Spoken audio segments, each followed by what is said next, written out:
about that. I think you're right. I think it's entirely possible. We're gonna see a major economic disaster with the automotive industry. We have too many manufacturers.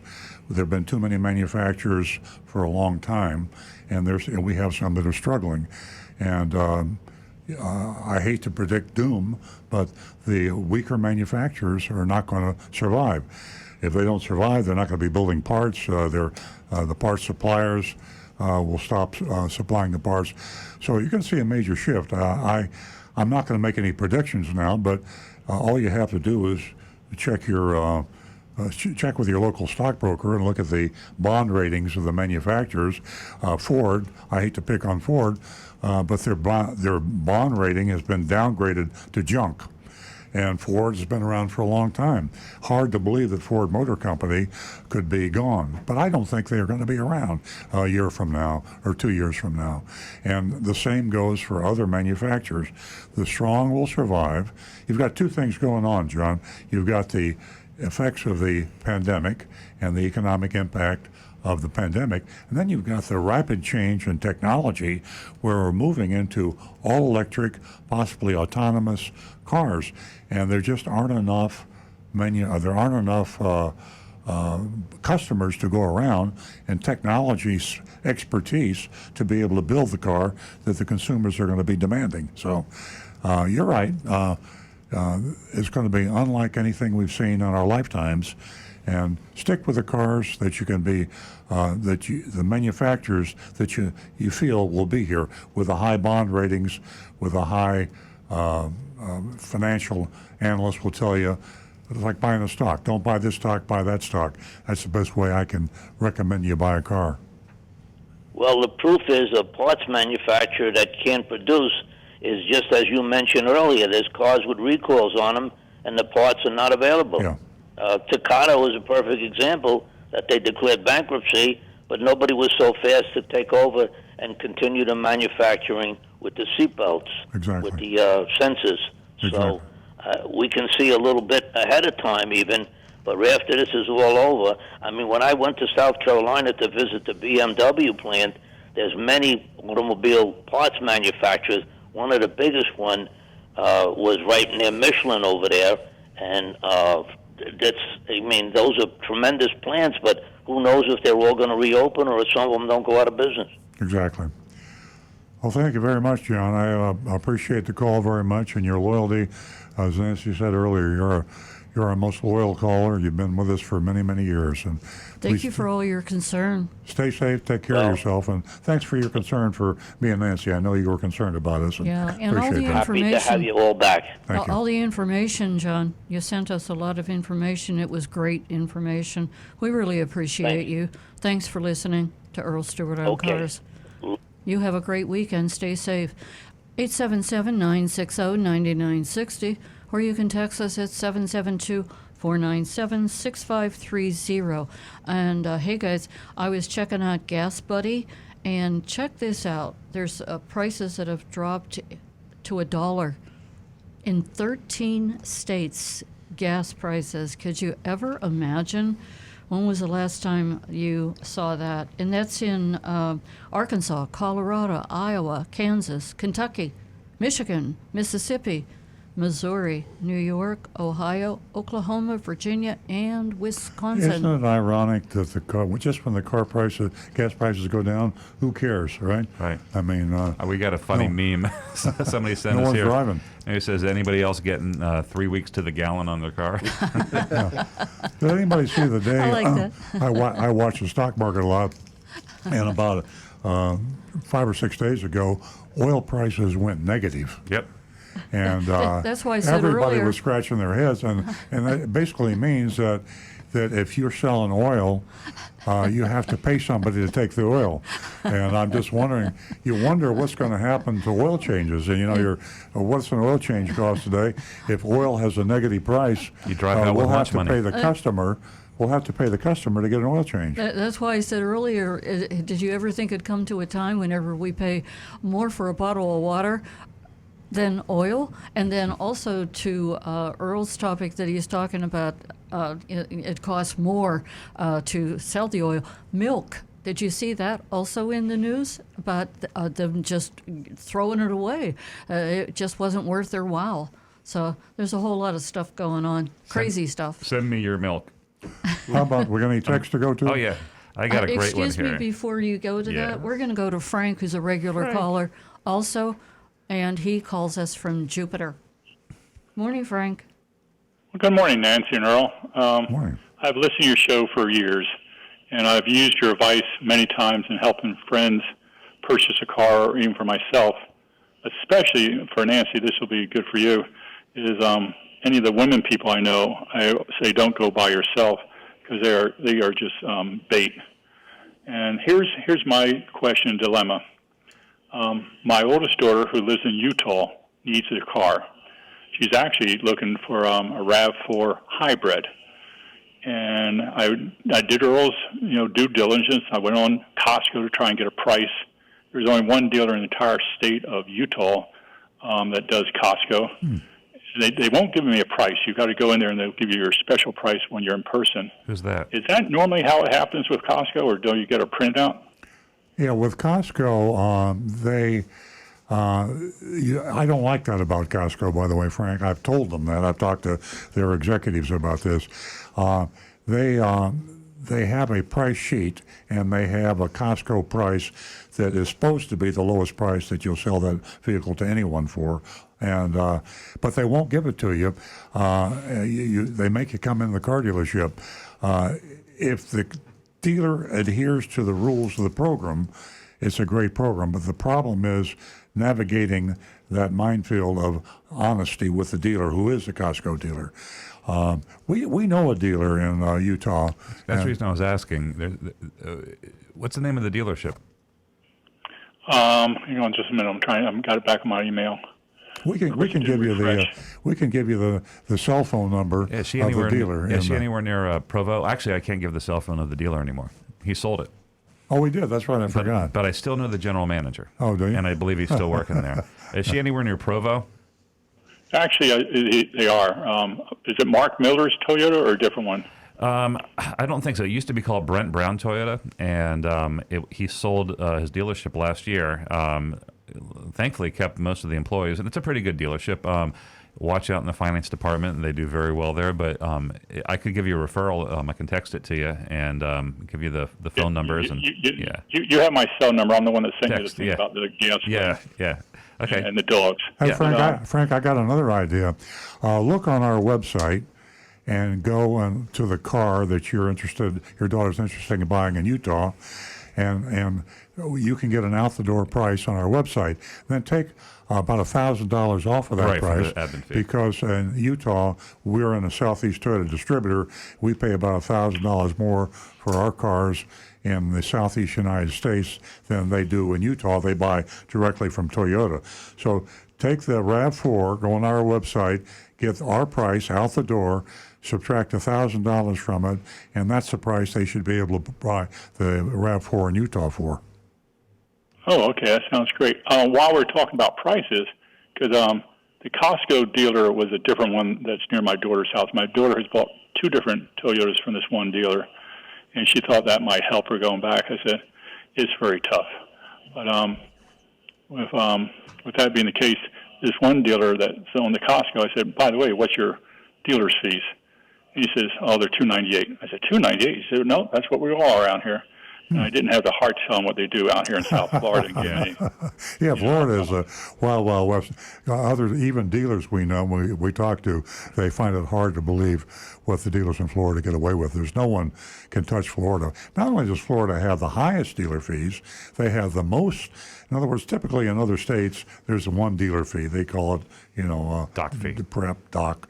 But there's one fee. In Florida, they can have as many fees as they want, and they typically do. They'll have at least 2. I don't think anyone has one dealer fee, and sometimes they'll have 3 or 4, and they name each one a different name, because in other states, you have to call it one thing. And I think in California, it's your fault. I think this is your fault. Possibly. You brought so much attention to the term dealer fee, Yeah. and that was the main term that was used, and they said we can't call it that. Yeah. They'll know what Earl's telling them all about the dealer fee. So it's crazy, and it's embarrassing in a way, but California, I think, is a $75 dealer fee. They call it a dock fee, and who cares? And they all have the same fee. You know it's going to be there, and so it ceases to become a source of profit to the dealer when every dealer has the same fee, and they're competing amongst themselves. In Florida, it's dangerous because every dealer is different. You can go to dealer A, his total dealer fees are $1,000. Dealer B could be $3,000. Dealer C could be $900. So it's impossible to be able to calculate the right price without having an out-the-door price. And the guys with the biggest fees, their ads look the best. Yeah, exactly. What's behind door 1, door 2, door 3? You know, Frank, it's really a surprise that it wouldn't be a whole lot easier for your daughter to purchase a vehicle. You know, I don't care whether it's Costco, TrueCar, whatever, especially during this pandemic, and that they would make things just a little bit easier and, just make them easier. That's all. So that's my thought on this pandemic and purchasing a vehicle. Good luck to your daughter. It's happened. She's 30 years old, and she just went through a divorce, and so she's got a lot of drama in her life. But her husband was military, so she has a dependent ID card and various other things that would help. But as you mentioned earlier, they said that cars weren't selling about 2 weeks ago. All of a sudden, everything picked up out there. Yeah. So I guess it might be a little harder as it's going on right now. Yeah. Well, I'll text you, Frank, and I'll get you the information. And maybe if you give me her name through text, I can let them know to expect her and warn them off any sort of mistreatment. No, I appreciate that because she also thought about maybe even flying down and getting a car from you guys because you're so good. That's a long drive back. Yeah, A long drive. Well, here's proof. Quick one with the RAV4 hybrid. I know they're not giving the 0% financing, but on the regular RAV4s they are. Yeah. Is the fuel economy that much better? That's worth going the difference. Yeah, it's really good. Both my wife and my daughter drive RAV4 hybrids. They're getting over 40 miles to the gallon. The gas one's got good gas mileage for a small SUV, but you're getting like Prius range with the not current Prius range, but Prius from a few years ago range on the RAV4 hybrid. It's a great car. And you don't need to plug it in or anything, right? No, but not to confuse your situation or hers, they are coming out with a RAV4 Prime, which is a plug-in just like the Prius Prime, which is actually doing pretty well too. So that's coming out next year. Oh, well. Okay, yeah, well, her RAV4 has 252,000 miles on it. It's still going, but it's breaking down more often than not, so she figures it's time to trade in. The RAV4 Hybrid, that's a really good choice. Okay, thank you so much. And Frank, you mentioned that your daughter was 30 years old. You know, this is proof right here in the 21st century that women are dominating the industry. And if the car dealers don't get that, it's their financial loss, truly. And at 30 years old, it sounds like as if that she is definitely pretty mature. And that RAV4 is a great vehicle. I drove it. Yeah. Oh, I got the Toyota dealer. I went on my other email. It's called Tony Davina Toyota in Riverside, Utah. Probably not where you guys were talking about, right? No. Okay. I've been out there once. It's beautiful country. Yeah. Oh, it is. I would fly out there, except with the virus thing. We're kind of stuck here. God, yeah. Oh, here. I can't help myself. You may well not let this go on the air, but this is a good. What does the coronavirus and the Boeing 737 MAX, what don't they have in common? What's the difference between the virus and the Boeing 737 MAX? I'm going to guess the 737 MAX is not airborne. Very good. Congratulations. You just won $50. Thank you, Frank. Oh, that's bad. That's a good Yeah, you got to laugh. You got to laugh. All right, Frank, thank you very much for the call. We love Thank you, Earl. You're You one guys of are our great. most intelligent callers. We appreciate it. Yes, absolutely. Thanks for the humor also. I'll text you after the show. Stay safe. On the subject of getting a good deal during this corona pandemic, you have to talk about the pay plans for the salespeople. Now, I said our sales were off about 50%. They're starting to come up a little bit, but all the car dealer sales are off. If they come back a little bit, that's going to be better, but it's still going to be off. The car salespeople get paid typically a percent of the profit they make on the car. Now think about it. The standard commission is 25% of the profit. So when you walk into a car dealership or you deal online when you're buying a vehicle, whatever the price that salesperson sells you for, he gets 25% of the profit. The higher the price, the more he makes. A car salesman typically will sell cars. A good salesman will sell 20 cars in a month. His lowest price profit will probably be maybe $100. They'll probably give him a flat commission of $50 or $25. His highest profit could be $4,000, in which case he'd make $1,000. Now think about this. Every commission he gets is different. And he has to maximize his earnings to feed his family. He's got to put food on the table. If he goes from selling 20 cars a month to 10 cars a month, how is he going to be able to afford to put the food on the table when you cut his sales in half? The only way he can do that is to sell higher price, to increase the profit, so his commission will be higher. So that's the reason one of my blogs, Best of Times, Worst of Times, Coronavirus, buying cars during this period of time. When you negotiate with a car dealer today, that dealer and that salesperson has to make about twice as much on the car as he did when sales were brisk. When he was selling 20 cars a month, now he's only selling 10. So you have to be extremely careful. If you are careful, you can get a great deal because they want to sell. Some sales, he'd rather make $50 than nothing. And if you're hard and tough, then you can get a deal. That fits right in with a question that here on YouTube. Gearhead 10 is saying, trying to buy a new Toyota at 6 different dealers. I price checked, all of them are at MSRP. I was told they're not offering discounts due to low sales. These are all Toyota dealerships. Are you guys doing the same? No. No, I'm amazed. I question that. I would be amazed if that were true. I'd love for you to contact us and tell us which dealers were quoting MSRP online and saying they won't budge off of MSRP. Now, there are a lot of dealers that don't put their price online, and the MSRP is the only price that you'll see. Yeah. But that's just to control the customer. Yeah. So they can't Now, get if you contact Honda, Toyota, Chevrolet, any dealer today, and you ask for their best price, they will not tell you MSRP is our best price. Probably they won't tell you the price. They probably will tell you that you need to come in. That's where you have to play hardball, and that's when you have to explain it to them. And the explanation is, listen, I'm going to buy a car in the next 3 days. I'm going to buy it from the Chevrolet dealer that gives me the lowest price. This is a specific Chevrolet I'm going to buy. Give me your out-the-door price, the price I can write a check for, drive that car home. If you don't, there's no way you're going to sell me a car. You won't make a nickel. If you give me the price, you might not sell me the car because your competition might beat you, but you have some chance or you have no chance. It's your choice. There is Earl Stewart's old axiom: never believe anything you see in a car dealer's ad is never been truer.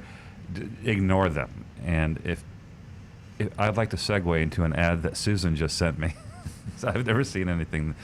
This is pretty bad. As a matter of fact, it's a Toyota dealership up in Vero Beach known as Toyota of Vero Beach, and this is a Facebook ad that she sent me a screenshot. I just forwarded that to our Toyota rep because it was so egregious, and he responded back if I had reported that to Toyota National yet, and I haven't because we're on the air. But Toyota Vero Beach's Facebook ad says, announcement, $320,000 stimulus at Toyota of Vero Beach. If you owe more than your car is worth, or even if you have negative equity, which is that means the same thing. Sorry, guys. Toyota has teamed up with Toyota of Vero Beach and allotted $320,000 in payoff assistance for the residents of the Treasure Coast. We recognize that many people in this area owe more than their vehicle is currently worth. Worry no more. No payments for 90 days. Don't miss out on this. That is true. there is a Toyota payment deferral. Then it says this event is running for 5 days only, Wednesday, April 22nd through Sunday, April 26th. Message us now to reserve your payoff stimulus certificate. That is a complete. That's one of the worst things I ever saw. That's the worst ad I've seen from a Toyota dealer. And Toyota is kind of tough on those sort of ads. Yeah. And I'm just flabbergasted Yes. that they would. See, they can get in a lot of trouble by doing that. Unfortunately, first they get a warning. And to me, that's the sad part. There is one hidden caveat, one little clause within that Toyota advertising covenant, and that is if anything is considered to be blatant or egregious, like just blatantly knowingly do it, you get an automatic strike. Oh, that's So that's blatant. this yeah. might get into that. Yeah. The other thing, just to fact check this ad, Toyota and lots of manufacturers, but Toyota is offering 90 days deferment, and that runs through July, folks. That doesn't end on April 26th. Yeah. Yeah, we actually have. Here we are. Nancy just handed me this. This is the Attorney General, our Florida Attorney General, Ashley Moody, actually issued a warning against a dealer in northern Florida.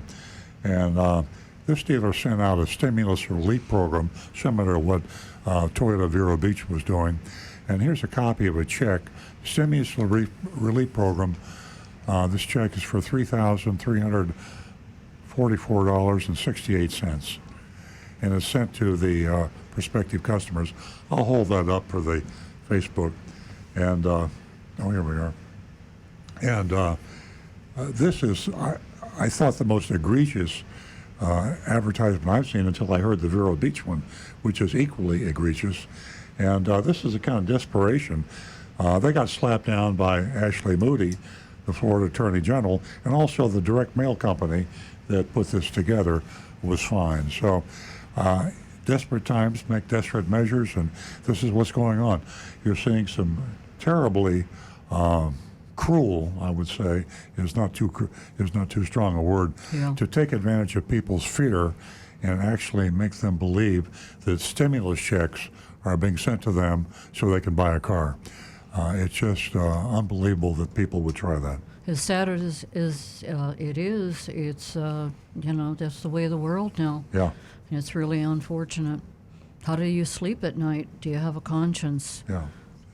No, Okay, no. Let's move along to some more text here. Yeah, we got some anonymous feedback. Here's one that says, "Hi, Earl. I'm writing from northern Maine, and I've been doing a lot of research on different vehicle types. I've looked at Toyota, Subaru, Honda, and Kia brands. I want an SUV and previously test drove the Highlander, Forester, and the CR-V.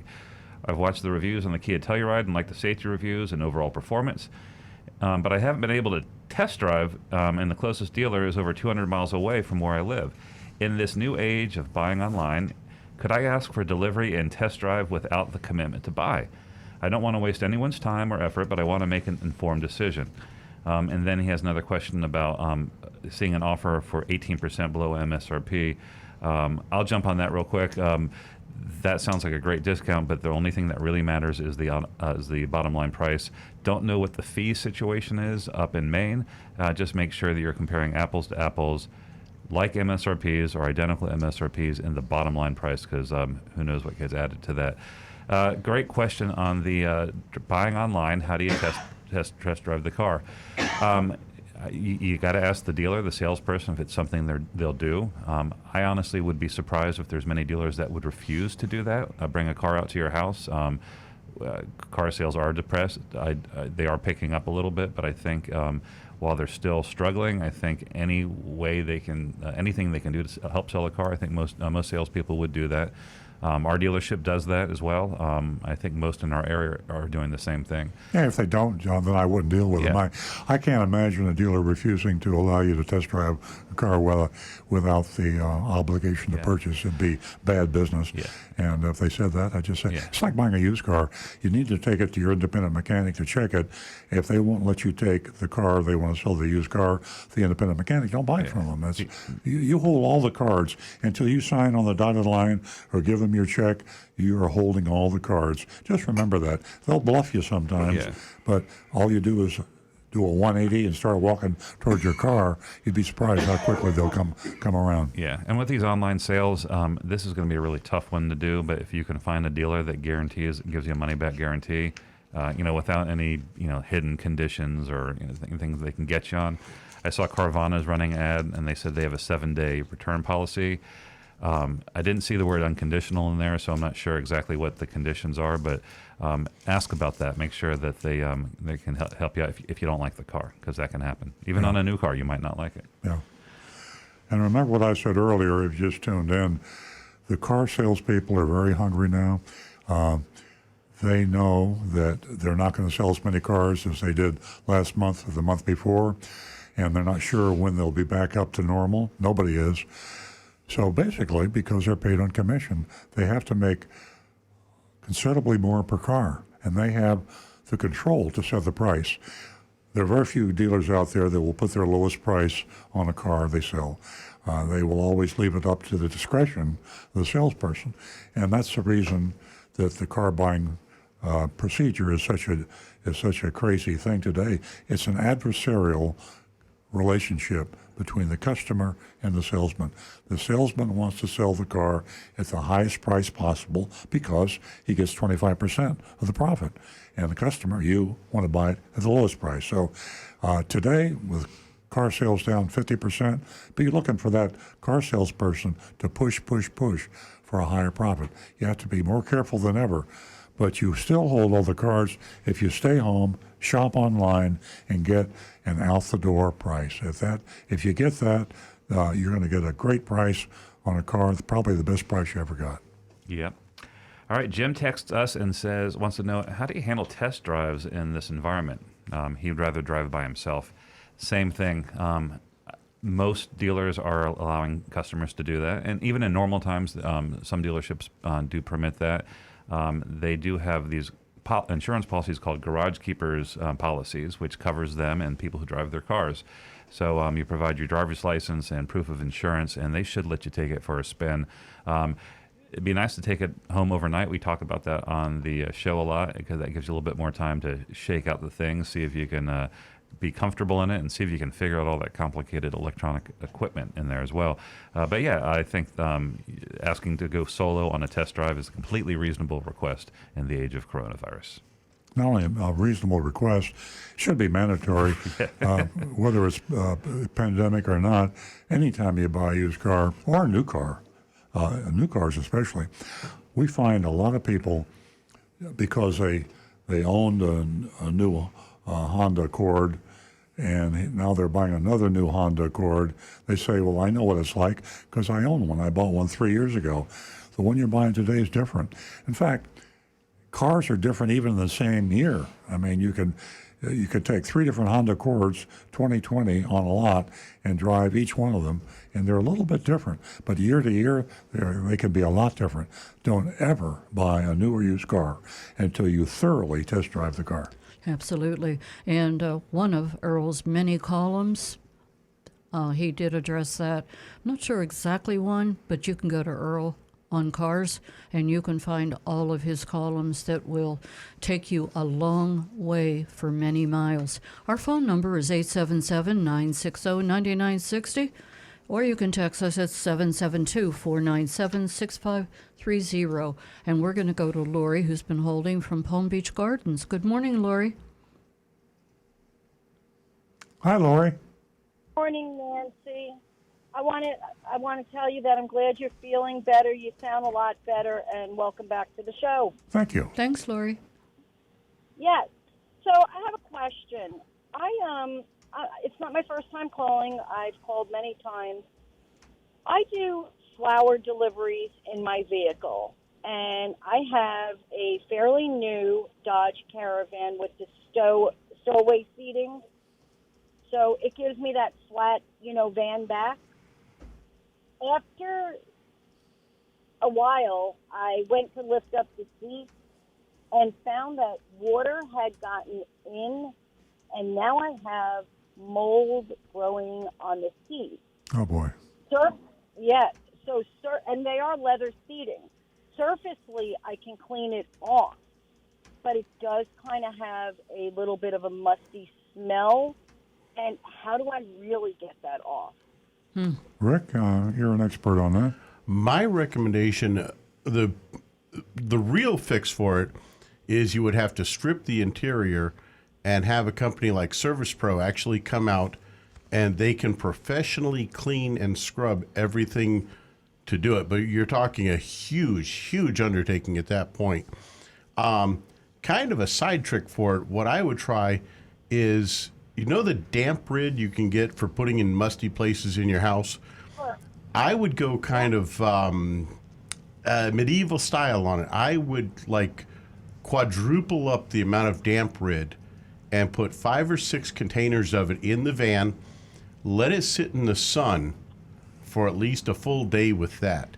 The heat will build up that moisture, and hopefully the damp rid will just suck it all up and kill off that mold and musty odor and get rid of it. And from there, go with a good coating of Febreze. And of course, from that, just kind of really watch for those little bits of water spills. Now, we've seen some real issues with little bits of things spilled in a car that can grow into a real horrible So nightmare. you've actually used that technique and it works. I actually had to do that on my wife's Highlander when our daughter spilled a milkshake that got underneath the carpeting. Oh, boy. And I had to scrub. Imagine a milkshake that's about 2 weeks later when it really started to get that odor. A variety of odors. Wow. And Lori, I use damp rid in my vehicle, and let me tell you, I found great success with it. Yep. And the second half of Rick's suggestion was the Febreze. Mm-hmm. It really Right. works, Lori. You really have to stay on it, but eventually it's successful. So the damp rid will actually pull the mold, or that's just going to be for the owner? Well, the damp rid will get the moisture out of the air, and without moisture, the mold will die. Mold and mildew can only live in a moist environment. So getting rid of that moisture, getting every bit of moisture out of that vehicle that you can, that's where our Florida sunshine, you know, the heat that we get here in Florida really works, because the inside of a car can hit 130, 140 degrees. And Right. with that damp rid in there, every bit of moisture kind of gets boiled up into the air, and the damp rid sucks the moisture out of it. Yeah. And Rick, are you talking about the damp rid? Do you use the damp rid that's in the envelope, or do you use the container?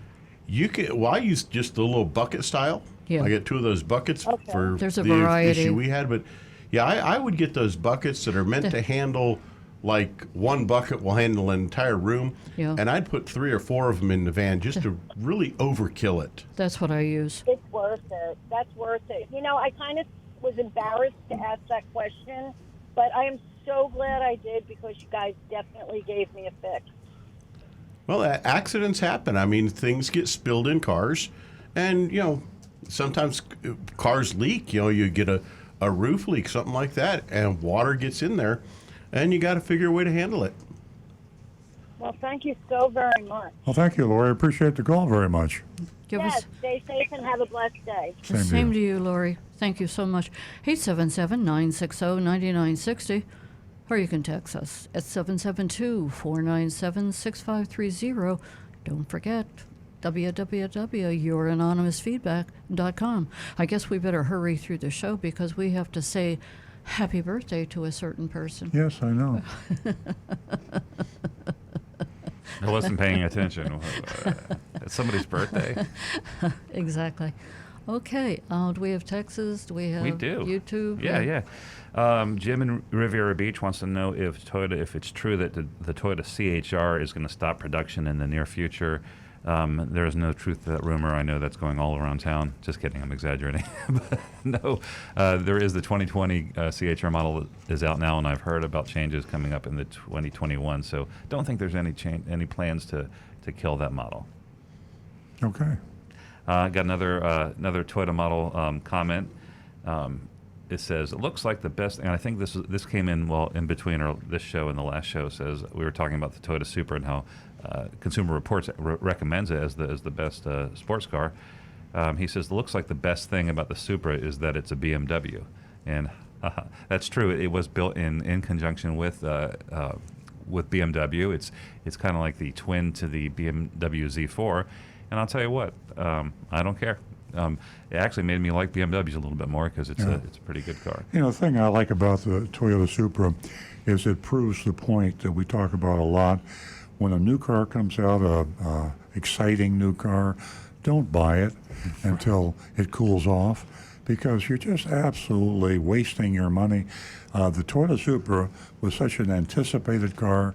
They talked about it for a year ahead of time, and there was a countdown, and then there would be little pictures that would show, oh, I think I saw a Supra, and the excitement built, and suddenly the dealers had a few of them in the showrooms, and these dealers, I believe they marked them up as much as $100,000. Yes, yeah. And I would love to get a video or just a recording of our show in the beginning of last summer, because this is the best cautionary tale, the most clear-cut example of our advice coming true.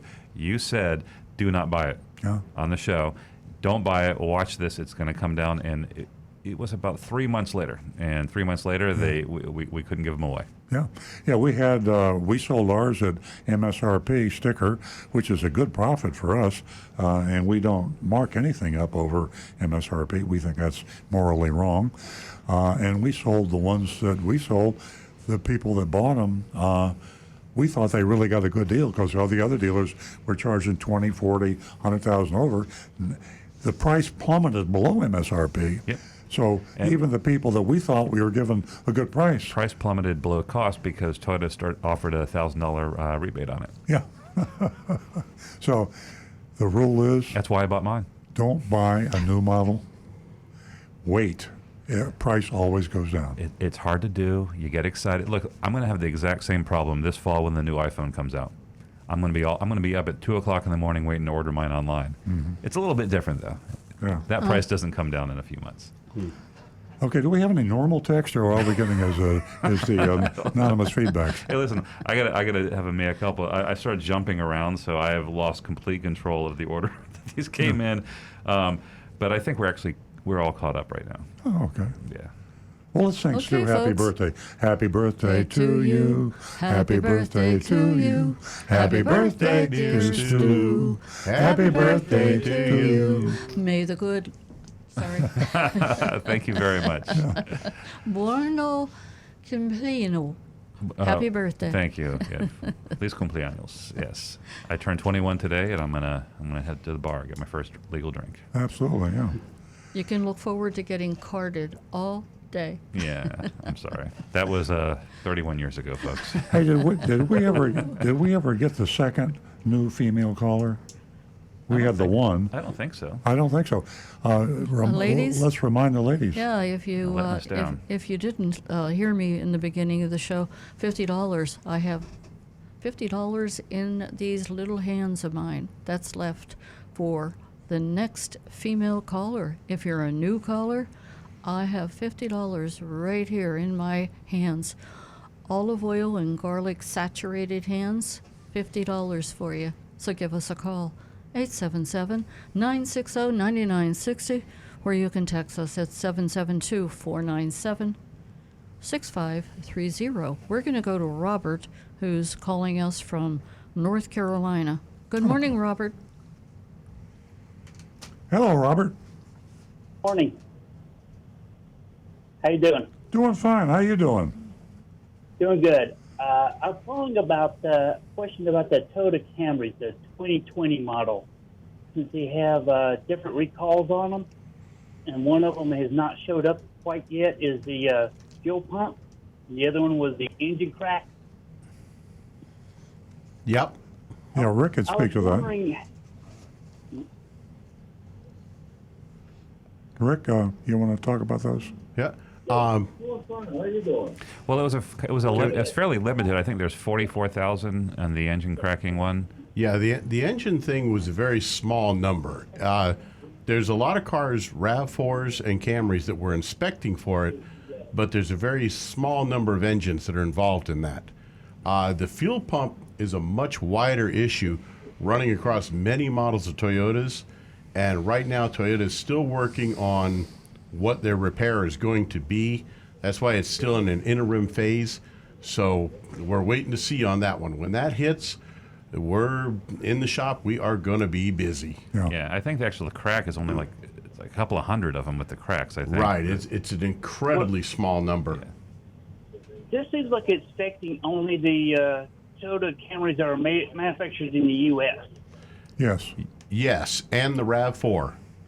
There's the RAV4 and the Camry that they're suspected, but it's such a tiny number of engines. We're talking like maybe a few hundred engines 250. out of thousands and thousands of others that are just fine. Well, the question is, can somebody still buy a Toyota Camry that's been fully manufactured No. in Japan? Oh, I'm sorry to answer. Most of the production, if not all, of the Camry that you're going to buy in the United States is made in Georgetown, Kentucky. So they're all domestically made. Yeah, we actually export cars to Japan. It's kind of a crazy world. You build a car in Kentucky and send it to Tokyo. It's a global thing we're doing. Yeah, the reason I asked because I got a 1996 Toyota Camry, and it was fully made in Japan, and I've had hardly no issues with it. It still runs. And when they're having such manufacturing issues with the ones manufactured in the U.S., I'm like questioning the quality of the Toyota products now. Mm-hmm. There's an interesting fact I'm thinking about when you're talking about recalls. Recalls have a stigma. I mean, obviously, when you build a car, then you don't build it right, and you got to fix it later. That's a stigma on the brand. But car dealers actually like recalls because the manufacturer pays us nicely for recalls. Rick makes a nice living off of recalls. The dealerships all make a nice living. And when business is slow, when the service business is slow, car dealers actually thrive on recalls. And it sounds almost like a negative thing that you have a car dealer that's actually hoping that there are more recalls come in because he can make the money when he fixes them.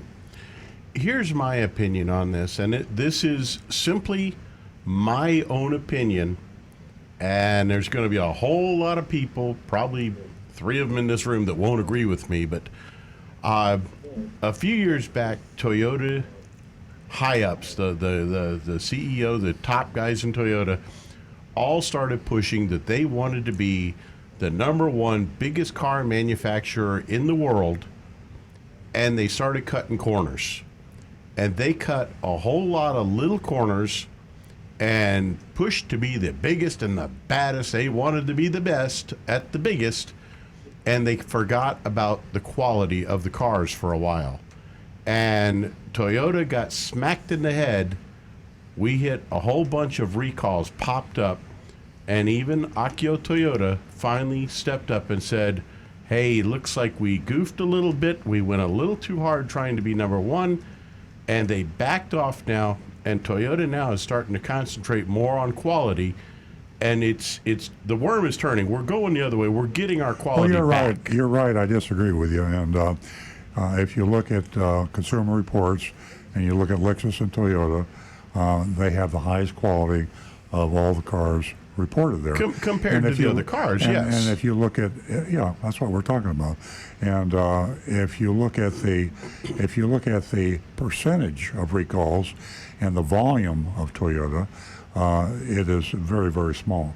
So Toyota is the largest manufacturer, Volkswagen was the largest manufacturer.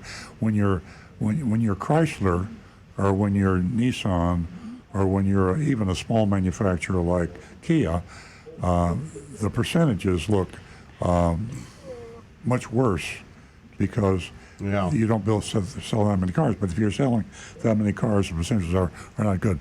Okay, let's move along. Ladies and gentlemen, I think that if there are no more texts or YouTubes to share with our audience, it's time to close the lines. Ask you to please vote on this mystery shop that we're going to get to, and that mystery shopping report is from Bremen.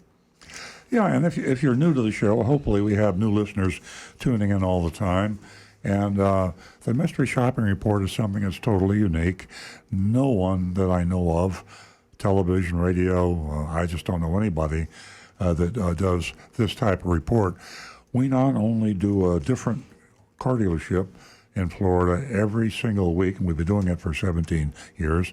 But we do it, and we name names and we name dealerships. We talk about the salespeople involved by name, the sales managers, the car dealership, and we cite the actual violations. Sometimes there are very few violations. Sometimes I don't remember ever being no violations, but nobody's perfect. But we tell it like it is, and I always brag about the fact that in 17 years we've never been sued, and that would tell you that we're telling the truth. Rick? Frank actually on YouTube was just asking. He says, with the way things are going with not going to car dealerships, are we still going to have a mystery shop in the future? So that's just something to throw out. They may want to mention. Yeah, we will always have. How will we do these? Well, we'll always have mystery shops, and because they're fun and they're educational. Yeah, and absolutely. They help clean out Dodge. I think we've actually had a positive effect on the car buying experience in South Florida as a result of our mystery shopping reports. Car dealers never know who's going to be next. We've hit most of them, certainly in Palm Beach County, Martin County, and even northern Broward. We've really hit a lot of car dealerships. So the target today, and actually it was 2 weeks ago because we were off the air for 2 weeks with repeats, Mystery Shop of Bremen Honda.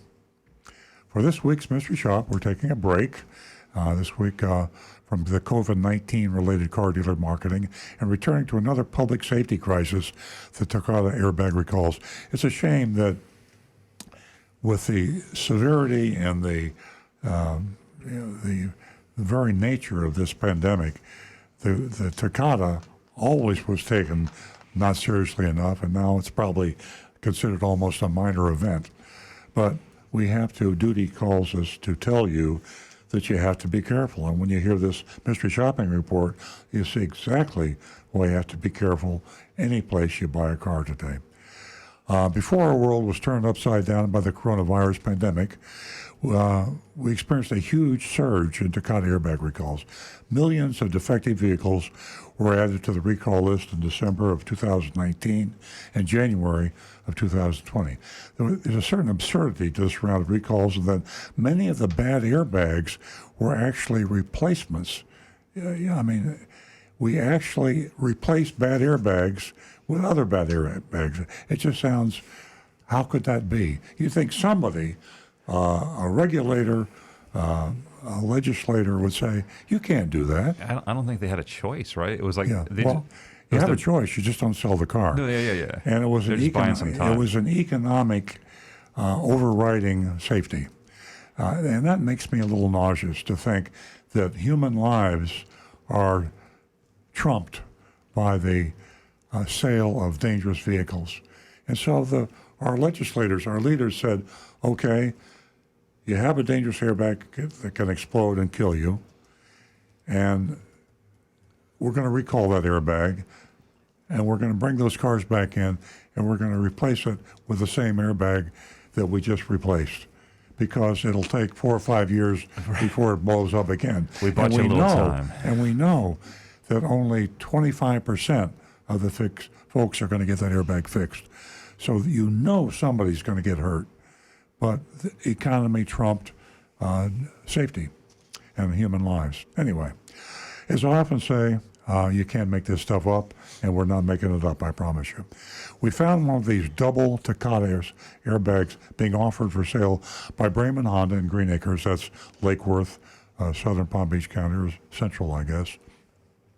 2012 Honda Accord with only 45,000 miles, asking $10,940. Now, that's a highly desirable used car. I get a lot of calls from people, friends, customers. Everybody's looking for a car about that price. $10,940. That's a good price. And for a car of that age, a 2012 8-year-old car with only 45,000 miles, makes me want to be sure it's a valid odometer. I check the odometer on that to be sure. But it's probably, odometer readings are valid today. They're pretty safe. But you can check Carfax reports to be sure. We've shopped Bremen Honda a few times in the past. The last time was January 2019. That was our former star mystery shopper, Agent X. That was his last mission for us. During that visit, the Bremen staff did a good job. We put them on the recommended dealer list, and we faulted them for their high hidden fees, but we passed them anyway because we grade on the curve. And by the way, you can access our recommended dealer list at earlandcars.com. Just go to earlandcars.com, and we have a list of recommended dealers and the dealers we don't recommend. And that's one of the reasons we do this mystery shopping report.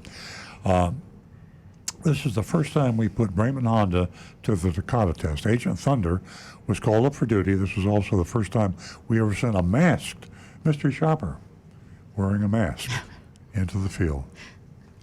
Here's a report, speaking as if I were Agent Thunder.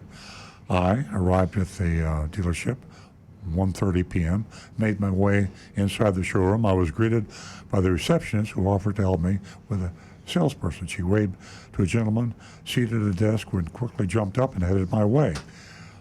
Jim said hello through his light blue mask, and I returned a muffled greeting. He began making small talk and asked how I was holding up through the outbreak. The conversation shifted to what brought me in. I told him about the advertisement for the 2012 Accord. I said I was buying this for my live-in mother-in-law. I explained that she was staying at home because she was older and couldn't risk exposing herself, quarantined with us in our home. Jim nodded emphatically, and I continued. I said if I liked the car, I'd go home and talk to her about it. Unless she objected, I would return tomorrow and pay cash for it. Jim appeared to like what he heard. He asked me to make myself comfortable, and he pulled the car up for us to see it. In less than 5 minutes, Jim was back to walk me outside. He gave me a full walk-around presentation of the Honda Accord 2012, asked me if I wanted to test drive it. I asked if it was okay if I could just drive it around the lot by myself. He agreed, with the Corona thing. On the way back, I asked him if he was aware of any mechanical or safety issues. We do this on all of our Takata airbag shops. He said he could pull up the Carfax report inside. He also said he didn't think it had gone through the mechanical inspection yet. He said it was a good car and he didn't expect anything to be wrong with it. But the final sale would depend on the results of the inspection. I asked him why it was listed online. I was wondering the same thing. Why would you advertise a car that you hadn't checked? And he appeared to brush off the question, said he would check it out soon. We found a desk inside. He asked me to wait. When Jim came back, he had a printed Carfax report and a sales worksheet. I quickly skimmed through the Carfax report, and if you just tuned in, we're mystery shopping, Bremen Honda in Green Acres, Lake Worth, Central Palm Beach County. He didn't mention the recall, just said that the Carfax report looked pretty good, and there were 2 owners and no accidents. That's a little suspicious, because the Carfax report does show all the recalls. And they would also show the fact that there's no fix for this.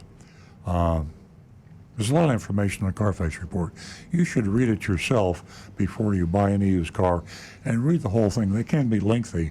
Just don't look at the first page. Read the whole Carfax report. Jim gathered all my info and made copies of my driver's license and insurance card.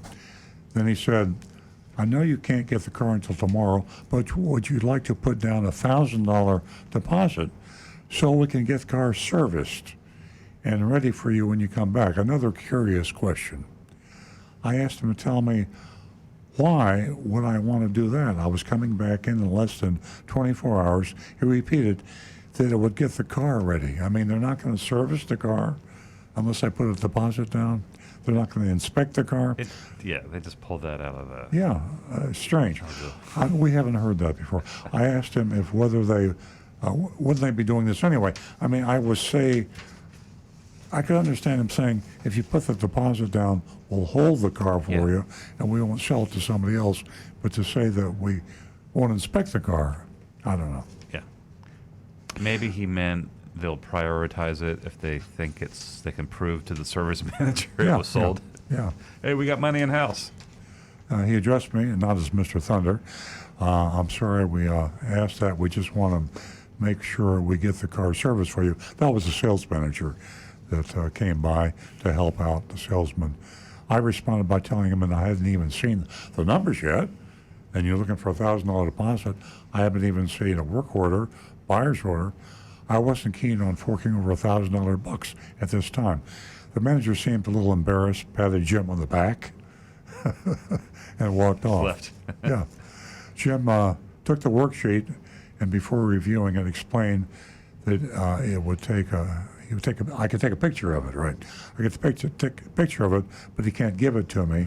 And here's something else I haven't seen before. He folded the top of the worksheet over so it wouldn't identify the car. Right. And the reason for that was so that if I took a picture of the worksheet and I went to shop the price with his competition, I couldn't validate the fact that it was for this type of car.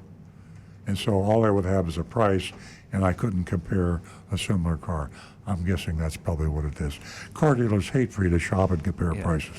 What I think was he folded it over because if it hadn't been to the shop, there could have been a big bill. The prices are going to change, and they didn't want to prove that he got a quote on that VIN. That's my suspicion. A lot of guessing. Yeah. He went over the numbers. They didn't resemble what I'd seen online. The retail price was $13,990, but I was shown a savings of $4,002. Before I could feel good about the big discount, I saw they added back $1,495 in accessories. That brought the price to $11,483, about $500 more than the online price. But then they added a $199 electronic filing fee, that's just another word for dealer fee, and a $998, they call that one, dealer services fee, another dealer fee. So here we got 500 plus 199 plus 998 added to the advertised price, and they didn't add the cost of the title or the registration. Now the point being, Florida says that you must sell the car for the advertised price plus government fees only, plus tax and tag only.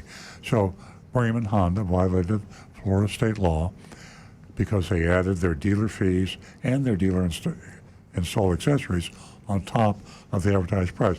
Rick, you're waving your hand. I'm pretty confused here. The car has not gone to the service shop to be inspected or find out what repairs are necessary. Right. How then did they add accessories, and what accessories would you add to a used car? I think the answer to that is no accessories were added to that. That's pre-printed on their worksheets. Yeah. Yeah. That's what I think. And if they do add accessories, they do it at that time. In other words, they could put window tint, they could put stripes, they could put nitrogen on the tires. There's a lot of things you can do to a car, and they probably hadn't got around to whatever they do. I do have a little updated information. Check the car now. This was 2 weeks ago. They have since sold the car, so somebody is driving the car. The good news is, and by the way, the reason this thing was silly, this is the Honda dealership. If you have a recall on your car, how hard is it to get the recall taken care of? And you make money. Yeah. Honda manufacturing pays the dealer nicely. The technician makes a nice commission. The dealership makes a nice profit. Well, all you have to do is fix their recall. But the car has been sold, and the recall has been completed because it doesn't show up anymore. And to help Jim out, the car was serviced on the 9th. That was the day, because that's at least the Carfax record reports a servicing by Bremen Honda on April 9th, the same day that Agent Thunder was there. Yeah. The only possible reason for not mentioning the recall is he didn't want to throw a monkey wrench into the conversation about the sale. People could say, oh, there's a recall, maybe I'll look at something else. I'm not sure what, but there was no monetary motivation for him not to say, there's an outstanding recall and we can fix it now. And I think the idea of recalls has become such a minor issue with car dealers and our regulators and the legislators. It's just considered a no-brainer. Don't worry about it. Why should we worry about it? It's not our lives that are at stake. It's the customer. I can't wait to hear a salesperson tell our shopper, hey, you're far more likely to die of coronavirus than you are in a recall. Yeah. And here's the advertisement that we responded to. And you can see that the 10,000 was at 940? 490. 490, 10,490 price. That's the advertised price. And it does not include either of the 2 dealer fees or the dealer installed accessories. So that's a violation of state law. And if I'm lying, Bremen Honda, sue me. But you are not complying by the law. So we've got to vote. And we have grades coming in. We'll start with Linda. Big, no, I'm sorry, she didn't say big. She says fat F, oh my gosh. Ari gives him this is unanimous. Ari gives him an F. John gives him an F. Marvin gives him an F, and William gives him an F. Yeah, I give him an F. That's kind of, Nancy? F. F? Frank goes with an F, and I'm saying F. Yeah, this is just undoubtedly to cover up a recall that you don't even have to cover up. To have a Carfax report in your hand and say it looks pretty good, knowing that there's a recall, and not even mentioning it. That and advertising the car without any disclosure whatsoever of the dealer installed accessories or the ads. And it's a shame because Bremen Honda's been on the recommended list for a long, long time. Rick? I've got Mark Ryan with an F, Mark Smith with an F, Karen with a fat F, and Nate Ward, F. That was bad. Mm-hmm. You know, we shot the used car, and that raises the issue we had. We were talking earlier in the show about used car prices, and we're seeing used car prices is being soft.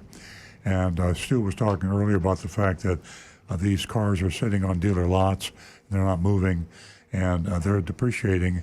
The cars are going to the auction are soft because the dealers supply and demand. The dealers not buying the cars at auctions, and a lot of dealers are losing money on the cars that they sell more so than they normally do. So you have an opportunity in buying used cars and new cars, perhaps maybe even a greater advantage in buying used cars because there'll be a surplus of used cars. Theoretically, if the manufacturer shut down and the economy comes back, there could actually be a shortage of the right new car, but I don't think that shortage of the used car will exist. No, owners are going to hang on to them longer, and they're not going to trade them in. In a way, the slowdown in business is helping. I mean, used car, you can't buy a used car. You can buy it online, but no one's really buying any at the auction. Trade-ins are down. Just follow that down. If car business is down 50%, trade-ins have been cut in half. So used car inventories are not expanding like rapidly, but that's the same thing. Bide your time. They might be adjusting their inventories, dropping the prices, just taking the hit on that depreciation, and you could benefit from it. Keep an eye on it. You got to be tough. You've got to be the top buyer, and you've got to be immune to the offers that are out there. And as Stu said, the prices are going to get better. They're not going to get worse. And the end of the month, we're coming up on the end of the month. Today's April 25th, Stu's birthday, and we have 5 days. If you haven't done your homework, don't think about buying a car in the next 5 days. But if you've been looking and you've decided the car you wanted and you've checked Consumer Reports and you know the year, make, model, and the accessories, and you've started to shop and compare, you can get yourself a doozy of a deal on April 30th, and even for that matter, May 1st. The month typically carries over for most manufacturers until they close the books. So you can get a great deal on April 30th, May 1st, May 2nd, and just be sure that you get an out-the-door price. Definition, write a check for it, give it to that car dealership, and you drive that car home without paying one more penny. And if you do it by getting that best price from 3 or 4 dealers of that make car, you will get a doozy of a deal. Yeah. And if you can't do it this month, you can do the same thing next month. Time is on your side. Absolutely. And what Earl says is gospel. But at the, flip that coin, and you can get taken advantage like never before because it is desperate times. Do your homework, ladies and gentlemen. knowledge is power. And I believe that Jonathan said we have about 3 minutes left. I'm going to get to a text real quick, and that's from Marianne from Pennsylvania. Marianne wanted to know if it is really important to check out how much it would cost to run your car, to drive your car for a year. And Marianne, let me tell you, this is really important. You really need to take that into consideration. There's a lot of people who really don't whenever they purchase a vehicle, but you have to be able to afford to maintain your vehicle and drive it. So you do have to take that into consideration. Consumer Reports, that's one of the main things they always, when they rate a car, they rate it on how much it costs to maintain the car. Yeah. And you have high maintenance cars, you have low maintenance cars, you have high insurance, low insurance. It's I know people get tired of me talking about Consumer Reports, but if you don't subscribe online or the hard copy of Consumer Reports, you're costing yourself a lot of money. What's Consumer Reports cost? It's worth $30 every a dime. year? Worth every dime. Yeah, it's for Absolutely. You're going to save $3,000 a year. I guarantee you $3,000 just by subscribing. Absolutely. Ladies and gentlemen, we can't thank you enough for tuning in to Earl Stewart on Cars, and we do appreciate your company. Have a safe weekend, and stay safe, stay healthy.